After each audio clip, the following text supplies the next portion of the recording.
네, GFM 투자연구소의 이진우 소장과 얘기 나누도록 하겠습니다. 옆에 나와 계세요. 어서 오십시오. 네, 안녕하세요.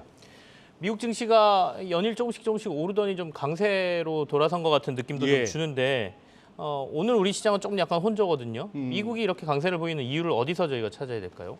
예, 지금 뭐 제목을 갖다 중간 선거발 랠리라고 이렇게 달아주셨는데 상당히 저쪽으로 의심이 많이 갑니다.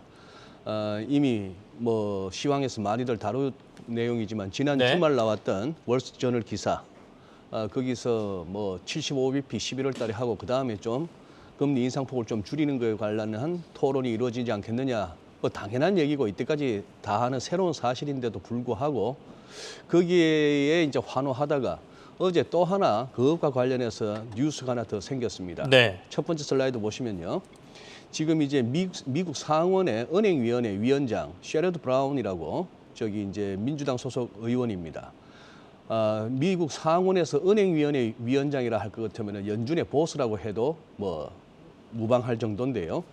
내용인즉슨 그겁니다. 결국 뭐 많은 이렇게 외신에서는 다루고 있고 우리 국내 언론에서는 이 부분을 갖다가 하는 것을 좀 찾아보기 어려운데 자 이제 뭐 글로벌 모니터 정도에서는 언급해 주죠. 그런데 뭐 연합뉴스에 안 나오면 안 나오는 겁니다. 네. 우리 언론이라는 게 뻔하죠.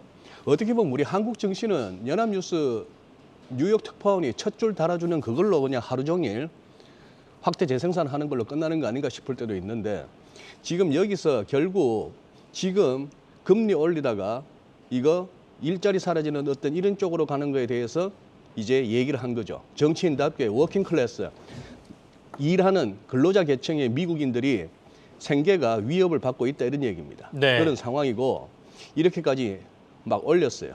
결국 세네트 뱅킹 앤 하우징 데모크래스니까 민주당 쪽에 그 상원 쪽에 그 올린 건데 이렇게 서한을 갖다가 연준에다가 보냈다는 얘기입니다. 핵심은 인플레이션과 싸우는 게 당신네들의 업무지만 잡이지만 그러나 이제는 좀 눈길을 좀 돌려라. 이 full employment 완전 고용 갖다 해치지 않도록 이런 식으로 이제 얘기를 했습니다. 자, 또 이제 슬금슬금 정치적인 압력이 나오는 거고 그럴 만한 시기인 것은 선거를 앞두고 어쩔 수 없다 하는 건 우리가 이해가 되는데 오늘은 저는 뭐 계속 이 이미지가 뱅뱅뱅 돌았습니다. 이 연준의 제주 피우기가 무사히 뭐 실수 없이 끝날 수 있을까? 재앙 없이 마주칠 수 있을까? 소위 말하는 연준의 듀얼 맨데이트는 물가 안정과 고용 안정이었습니다. 그러다가 언제부턴가 금융 안정해서 시장도 빠그러뜨리면 안 된다 하는 이런 쪽으로 이제 슬그머니 들어왔죠. 이렇게 참 제주를 피우고 있는데 여기에 또 보면은 정치적인 압력은 수시로 나타나고요. 네네. 또 대중들의 연준을 비롯한 세계 중앙은행에 대한 불신도 또 있는 그런 가운데에 어쨌거나 월스트리트와 그리고 또 미 의회 워싱턴 백악관 이쪽이 지금은 야합을 한 것 같습니다.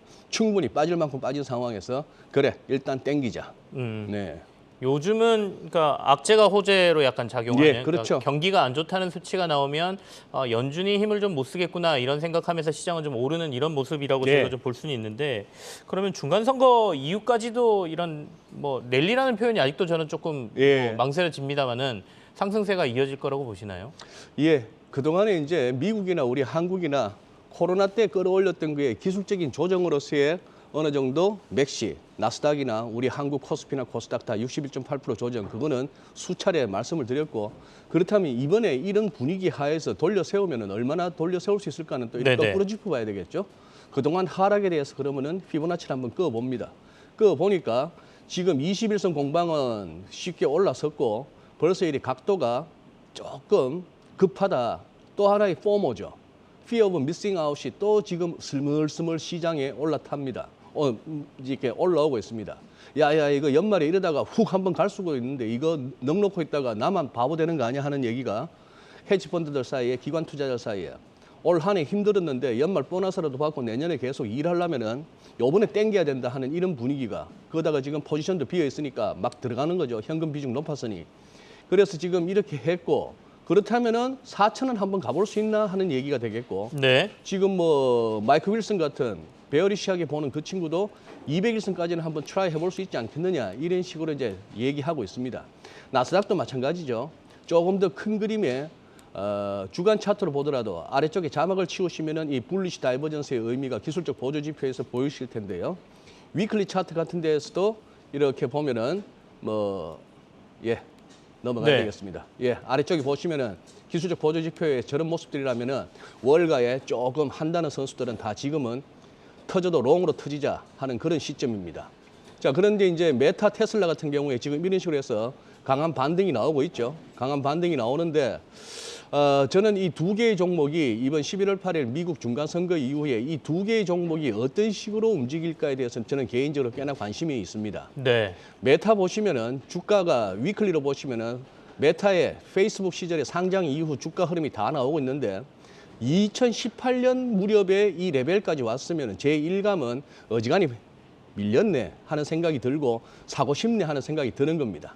드는 상황이고 페이스북이나 트위터나 이런 쪽에서 다 그동안 2020년 그 선거와 작년 초 여전히 아직도 1월 6일 의사당 소동 이런 거 갖고 트럼프로 소환하니 많이 합니다만 그래서 막 이렇게 계좌를 갖다가 없애고 삭제를 하고 이러다 보니 결국 트루스 소셜이라는 새로운 또 이런 플랫폼을 갖다 만들기도 했는데 네네. 만약에 공화당이 압승하느냐 민주당이 선방하느냐에 따라서 주가 흐름이 좀 달라지겠고 테슬라도 과거부터 이렇게 두 사람 간의 브로맨스 이런 얘기가 좀 있었죠.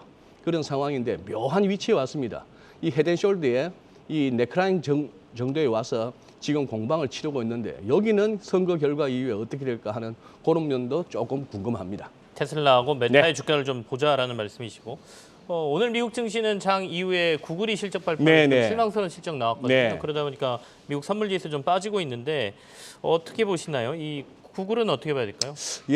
아무래도 좀 그거 한데 지금 실적 시즌이다 보니까 근데 요즘은 개장 전에 뉴욕 지수 선물 흐름 그렇게 비중 안 두고 있습니다. 네네. 개장 이후에도 워낙에 널뛰기 장세가 있어서 다만 이제 우리 시장이 그동안 좀 상대적으로 지지부진하다가 오늘 이제 또 외국인들이 선물 거래소에서 선물 사는 거 보니까 여전히 현선물 연계한 그런 트레이딩 관점에서 네. 우리 한국 개인들 털어먹기 그 성격에는 변함이 없습니다만 당분간 좀 한번 당겨보자. 그래서 그동안 늘 짚어왔던 코스피 2285 갭도 채우고 가는 김에 2350도 미국 선거 전에 우리도 같이 한번 들이대보자. 이런 분위기 아닌가 싶고 환율도 조금은 현재로서는 도와주는 것 같습니다. 그러면 코스피는 2,350 정도까지는 상승의 가능성이 있어 보인다 이런 말씀이시고 예, 코스닥은 그렇게- 좀 지지부진하지 않습니까? 네? 코스닥은 좀 지지부진하지 않습니까? 코스닥 네. 등락 갔다가 대한민국에서 누가 설명할 수 있을지는 네. 저도 자신 없습니다. 네. 예.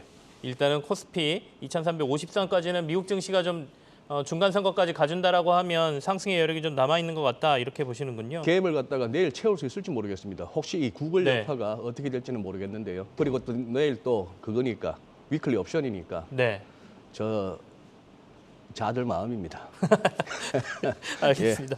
오늘은 여기서 마무리를 하죠. 네. GFM 투자연구소에 환율까지 보고 갈까요? 안에서 환율까지 보랍니다. 그럴까요? 시간이 좀 남았나 봅니다. 네네네. 네. 숨이 차네요. 자, 일단 유로 달러가 지금 0.99 해서 다시 1유로당 1달러 페리티를 회복할 수 있는가 만가 하는 아주 크리티컬한 데 와 있습니다. 네네. 요거 한번 눈여겨보시고 달러엔 환율도 지금 이제 일본은행 개입이 조금 통하고 있고 그런 상황이죠.